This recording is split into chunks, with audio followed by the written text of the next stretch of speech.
आज हमारे सामने महामती प्राणनाथ जी की वाणी से एक चौपाई है जो सदियों पुराने एक सवाल को बहुत खूबसूरती से सामने रखती है।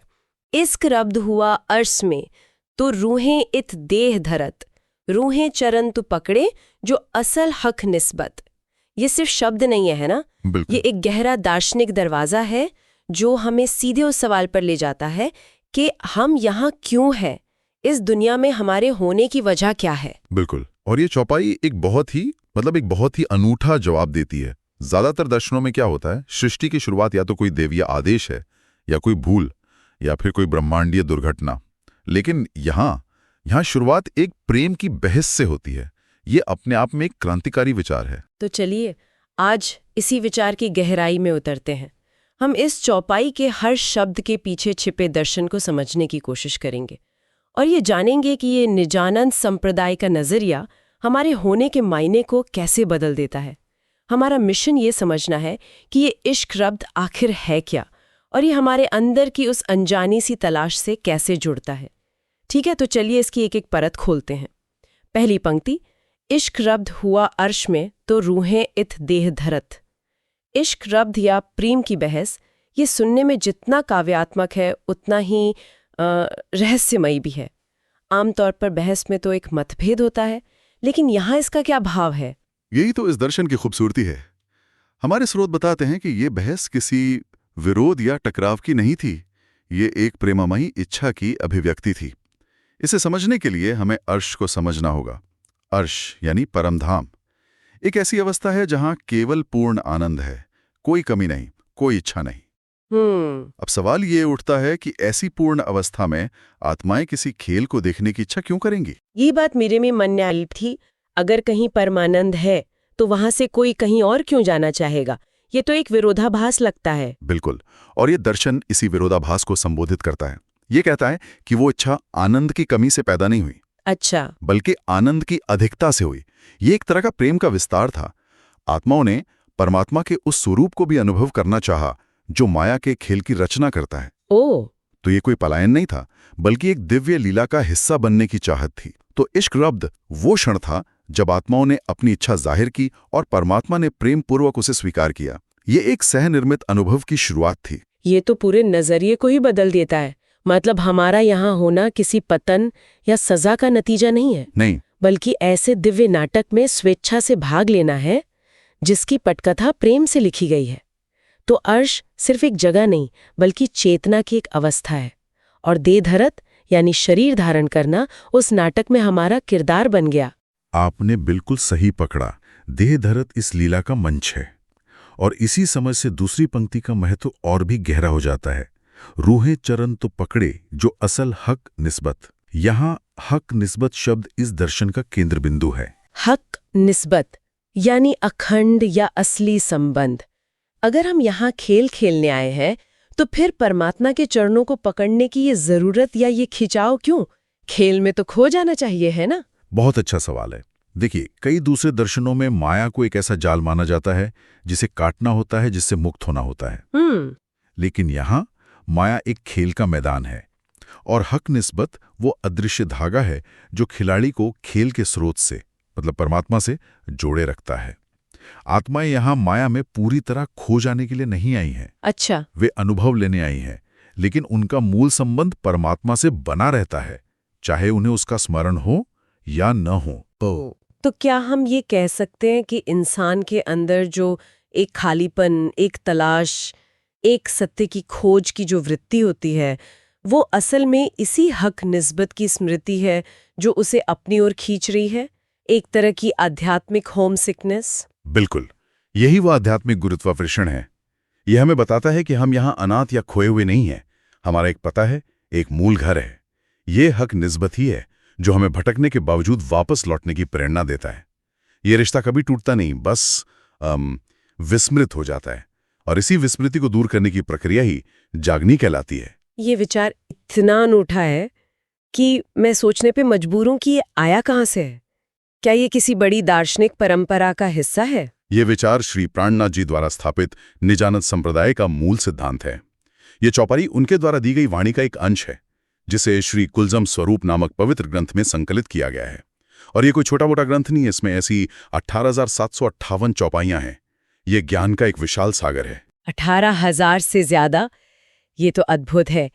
तो क्या इस चौपाई में जो इश्क़े रब्त और हक निस्बत का जिक्र है वो पूरे ग्रंथ का केंद्रीय भाव है, या ये कई धागों में से एक है? नहीं, ये निश्चित रूप से केंद्रीय भाव है। श्री कुलजम स्वरूप की शुरुआत ही सवाल से होती है कि ये सृष्टि क्यों बनी और हम कौन हैं। ये चौपाई उन सवालों का सार प्रस्तुत करती हैं। बाकी की चौपाइयां इसी केंद्रीय विचार की विस्तृत व्याख्या करती हैं, अलग अलग कोणों से, अलग अलग धर्म ग्रंथों के प्रमाणों के साथ। इस ग्रंथ का मूल उद्देश्य ही आत्मा को उसकी निज यानी असली पहचान और आनंद यानी उसके शाश्वत सुख का स्मरण कराना है। इसीलिए इस संप्रदाय का नाम निजानंद है।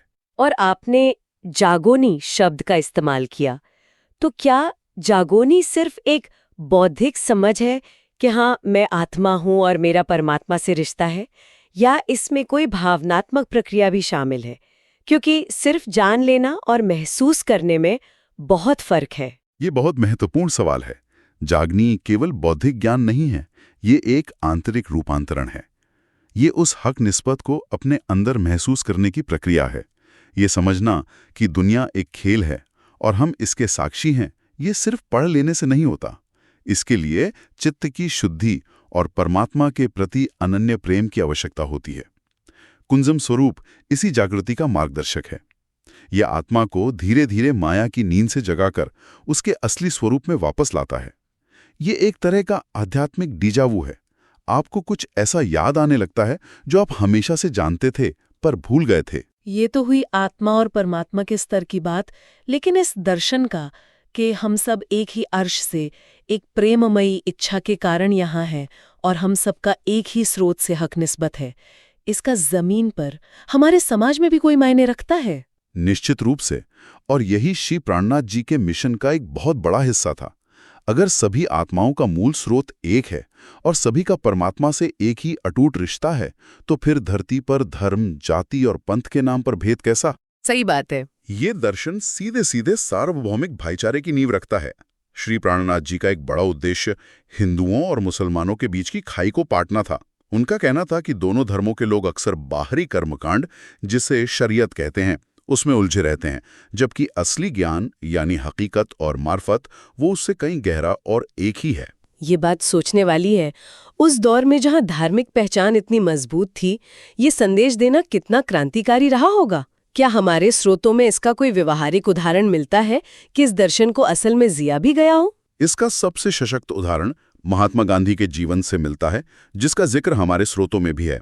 गांधी जी का परिवार प्रणामी था, जो निजानंद संप्रदाय का ही दूसरा नाम है। अच्छा। हाँ, उन्होंने अपनी आत्मकथा सत्य के प्रयोग में लिखा है कि बचपन में जब वो अपने पिता के साथ प्रणामी मंदिर जाते थे, तो वहां पुजारी गीता के श्लोक और कुरान की आयतें दोनों को एक के बाद एक ऐसे पढ़ते थे जैसे दोनों में कोई फर्क ही ना हो। ये तो अविश्वसनीय है। ये सिर्फ सहिष्णुता नहीं है, नहीं, ये तो उससे कहीं आगे की बात है। ये एक गहरी दार्शनिक स्वीकृति है कि सभी पवित्र ग्रंथ एक ही हक निस्बत की ओर इशारा कर रहे हैं, भले ही रास्ते अलग दिखते हों। बिल्कुल, यही इस दर्शन का सार है। बाहरी भेदों से ऊपर उठकर उस एक परम सत्य को पहचानना। और इसकी स्वीकृति सिर्फ आम लोगों तक ही सीमित नहीं थी। स्रोतों में विक्रम संवत 1735 यानी साल 1678 में हरिद्वार में हुए महाकुंभ की एक बहुत बड़ी घटना का जिक्र है। महाकुंभ में? वो तो सनातन धर्म के विद्वानों का सबसे बड़ा जमावड़ा होता है। वहां क्या हुआ था? उस महाकुंभ में देश के कोने कोने से आए विभिन्न हिंदू मतों के बड़े बड़े आचार्यों के बीच एक विशाल शास्त्रार्थ सभा हुई। उस सभा में श्री प्राणनाथ जी ने अपने दर्शन को प्रस्तुत किया और वेदों, शास्त्रों और अन्य धर्म ग्रंथों के प्रमाणों के साथ हक निस्बत और जागने के सिद्धांत को समझाया। उनके तर्कों और ज्ञान की गहराई से सभी इतने प्रभावित हुए कि सभा के अंत में सभी ने एक मत से उन्हें विजयाभिनंद बुद्ध निष्कलंक स्वरूप के रूप में स्वीकार किया। विजयाभिनंद बुद्ध निष्कलंक स्वरूप, ये तो बहुत बड़ी उपाधि है। इसका मतलब ये हुआ कि उस समय के मुख्य धारा के आध्यात्मिक गुरुओं ने भी उनके संदेश की सार्वभौमिकता और प्रामाणिकता को मान्यता दी थी। ये इस दर्शन के आधार को और भी मजबूत करता है। सही कहा। ये दिखाता है कि उनका संदेश किसी एक पंथ में बंधा हुआ नहीं था, बल्कि वो उन सभी आध्यात्मिक धाराओं को जोड़ सकता था जो सत्य की खोज में लगी थी।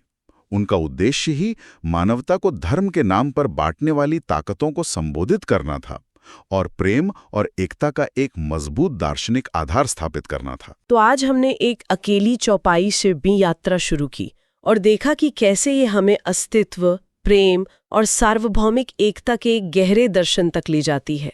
यह समझ में आया कि हमारा यहाँ होना किसी गलती या सजा का नतीजा नहीं, बल्कि एक प्रेम की कहानी का हिस्सा है, एक दिव्य खेल जिसमें हम स्वेच्छा से शामिल हुए। और सबसे महत्वपूर्ण बात यह है कि हमारे अंदर जो एक अनजानी सी तलाश या अधूरापन महसूस होता है, वो कोई कमी नहीं, बल्कि उसी हक निस्बत यानी उस अटूट रिश्ते की एक धुंधली सी याद है जो हमें वापस अपने मूल स्रोत की ओर बुला रही है। इस दर्शन के अनुसार हमारा उद्देश्य इस दुनिया से भागना नहीं, बल्कि इसी दुनिया में रहते हुए उस सच्चाई के प्रति जागृत होना है। चिंतनशील स्वर में इस पूरी चर्चा के बाद एक विचार मन में आता है। स्रोत बताते हैं कि श्री प्राणनाथ जी की जागनी का अभियान परम धाम से आई आत्माओं के लिए था, और ये भी कि वे आज भी प्रतीकात्मक रूप से अपनी अंतिम कुछ आत्माओं के जागृत होने की प्रतीक्षा में हैं। तो क्या यह संभव है कि हमारे जीवन में आने वाले आध्यात्मिक जिज्ञासा के क्षण, सत्य को जानने की वो तीव्र इच्छा, या किसी कला या प्रकृति में उस दिव्य सौंदर्य की झलक देखकर महसूस होने वाला वो खींचाव, असल में उसी हक निस्बत की पुकार हो जिसे सुनने और जिसका जवाब देने के लिए ही हम इस देह में यहाँ हैं?